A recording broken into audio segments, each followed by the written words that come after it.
Everybody wants to think about the light, the expansion, the joyfulness of spiritual awakening, but what they don't really want to think about a lot of times is the loss.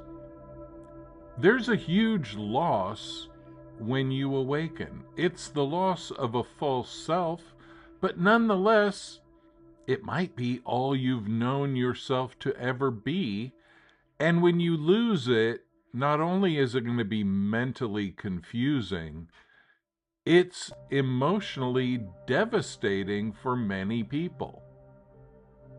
You think you want to take the red pill, but when you wake up in that cocoon with all that stuff attached to you, you might kind of think you took the wrong pill and you might want to go back into the matrix. Sorry, usually going back into the matrix isn't easy. Might not even be an option. So a lot of people, when they do disconnect from their own personal matrix, what happens is that there's a depression, there's a sadness, there's grief and mourning. And we feel lost oftentimes. We don't really have a roadmap for the next reality. And what you need to know is this is a normal stage of the process. This is a time when you need to chill out, not try to take a lot of action, and just be with yourself and with your feelings. This isn't the time to necessarily try to heal the sadness or the mourning that comes up, but just be with it, experience it. Part of us is always going to try to create the old reality on some level. And we might do that just by reminiscing or regretting or just going into feeling really, really lost. See, it's a necessary thing when you lose your ego identity to honor it, to mourn it, just like you would if you lost a person in your life. As you let parts of yourself go, parts that never were really your authentic self, it's important to honor those parts, to love those parts, even though they're really not authentically you. Don't try to bypass all the feelings. Don't try to, have an idea of it's all supposed to be wonderful and magical all the time. No, that's not the promise of spiritual awakening. Just like in the Matrix, where the deal was, I'm just going to show you the truth.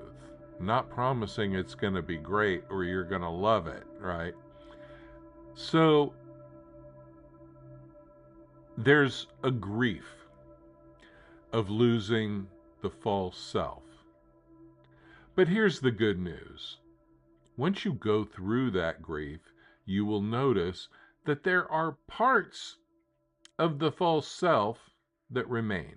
And what I mean is basically your persona as an ego, as a person on earth, is going to continue for the most part. The only thing that will be lost are really inauthentic aspects that get in the way of your full expression. So, for example, if you have a great sense of humor, when you're going through this mourning period, you might feel like you lost your sense of humor.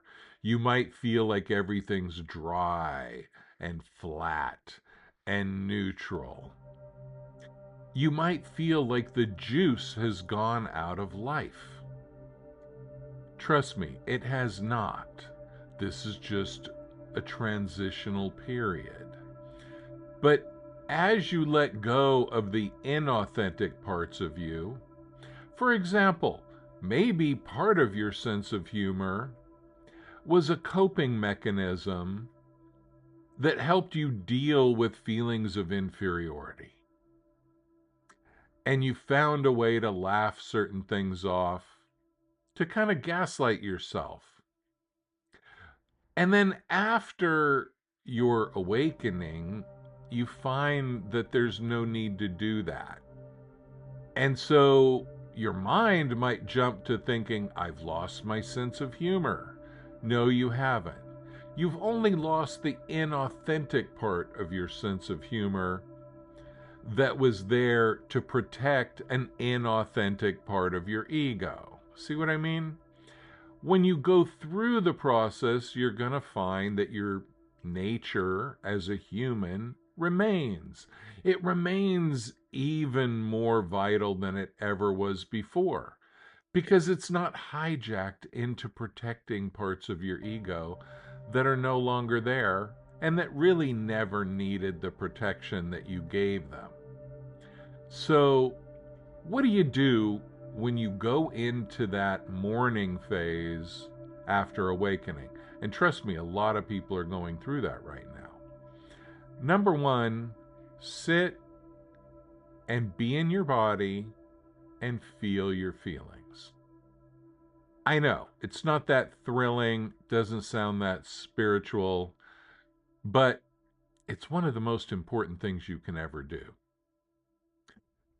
And number two, be willing to lose any inauthentic aspects of yourself. Just be philosophically willing to do that. And when you do that, you're going to find that certain things just lift very quickly. And then in most ways, you go back to being yourself.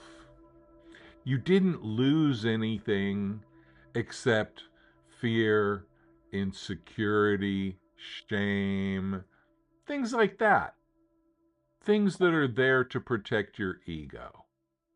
So when you let those things go, it's an amazing thing. And you find that you didn't really lose anything that you ever needed anyway. Try it out. Let me know what you're going through in your awakening and how I could help you some more after this. I'd love to hear from you. Thanks.